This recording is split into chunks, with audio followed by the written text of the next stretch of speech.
Hello, ഇത് ഞങ്ങൾ കാക്കനാട് നിന്ന് അങ്കമാലിക്ക് പോയപ്പോൾ എടുത്തൊരു വീഡിയോയാണ് കേട്ടോ. ഹസ്ബൻഡിൻ്റെ വീട്ടിലേക്ക് പോകുന്ന വഴിയാണ്. അപ്പോൾ നല്ല വെയിലായതുകൊണ്ട് ഇടയ്ക്ക് വെച്ച് ഞങ്ങൾ കരിക്കും വെള്ളം കുടിക്കാൻ കയറി. ഇതൊരു മലയാളി ചേട്ടൻ്റെ കടയായിരുന്നു. കരിക്കും വെള്ളം കഴിച്ചു കഴിഞ്ഞപ്പോൾ കരിക്ക് കഴിക്കാനായിട്ട് സ്പൂണൊക്കെ തന്നിട്ടുണ്ടായിരുന്നു.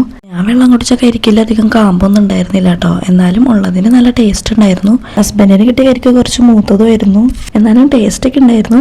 ഞങ്ങൾ കരിക്ക് കഴിച്ചുകൊണ്ടിരുന്നതിൻ്റെ തൊട്ടടുത്ത് തന്നെയായിരുന്നു കേട്ടോ കാർത്തിയാനി റെസ്റ്റോറൻറ്റ് ഉണ്ടായിരുന്നത്. ഇത്തവണ ഞങ്ങൾ അങ്കമാലിലേക്ക് എത്തുമ്പോൾ ഏതെങ്കിലും ചെറിയ ഷോപ്പിൽ കയറിയിട്ട് ഊണ് കഴിക്കാമെന്നോട്ടോ വിചാരിച്ച്.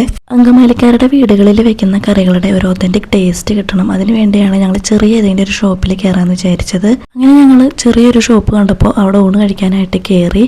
ഊണിൻ്റെ കൂടെ കുറച്ച് കറികളാണ് കേട്ടോ ഉണ്ടായിരുന്നുള്ളൂ. സാമ്പാർ ഉണ്ടായിരുന്നു, പപ്പടം ഉണ്ടായിരുന്നു, അവിയലുണ്ടായിരുന്നു, ക്യാബേജ് തോരൻ ഉണ്ടായിരുന്നു, നെല്ലിക്ക അച്ചാർ ഉണ്ടായിരുന്നു. പിന്നെ സ്പെഷ്യലായിട്ട് ഓർഡർ ചെയ്തത് ബീഫാണ്. ബീഫ് ഫ്രൈ ആണ് കേട്ടോ ഓർഡർ ചെയ്തിട്ടുണ്ടായിരുന്നത്. അവിടെ സ്പെഷ്യലായിട്ട് ഫിഷ് ഫ്രൈ ഒക്കെ ഉണ്ടായിരുന്നു കേട്ടോ. പിന്നെ അങ്കമാലി എത്തിക്കഴിഞ്ഞാൽ ബീഫ് അല്ലെങ്കിൽ പോർക്കാണല്ലോ മെയിൻ. അപ്പം ഞാൻ പോർക്ക് കഴിക്കാത്തതുകൊണ്ട് ബീഫ് ഓർഡർ ചെയ്തതാണ് കേട്ടോ. കുറച്ച് കറികൾ ഉണ്ടായിരുന്നുള്ളെങ്കിലും ഒരു രക്ഷയില്ലാത്ത ടേസ്റ്റ് ആയിരുന്നു കേട്ടോ. വയറും മനസ്സും ഒക്കെ ഒരുപോലെ നിറഞ്ഞൊരു ഊണായിരുന്നു. അങ്ങനെ ഞങ്ങൾ വീട്ടിലെത്തി കുറച്ച് നേരം റെസ്റ്റ് ഒക്കെ എടുത്ത് കഴിഞ്ഞപ്പോൾ അമ്മ പറഞ്ഞു, ചക്ക ഉണ്ടായി കിടക്കുന്നുണ്ട്, ഒക്കെ മൂത്ത് പൊട്ടി കിടക്കാണ്, നല്ല ഉയരത്തിലായതുകൊണ്ട് ഒന്നും ഇടാനും പറ്റുന്നില്ല എന്ന്.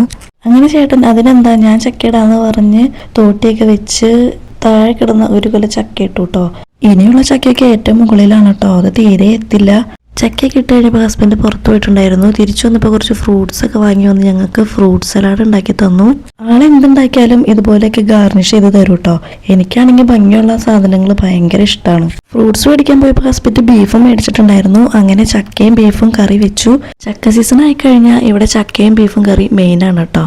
മുൻപ് ഞാൻ വീഡിയോ ഇട്ടിട്ടുണ്ട്, പിന്നെ ഇതൊക്കെ ഒരു മെമ്മറി അല്ലേ, ഇവിടെ കിടക്കട്ടെ എന്ന് വിചാരിച്ചു.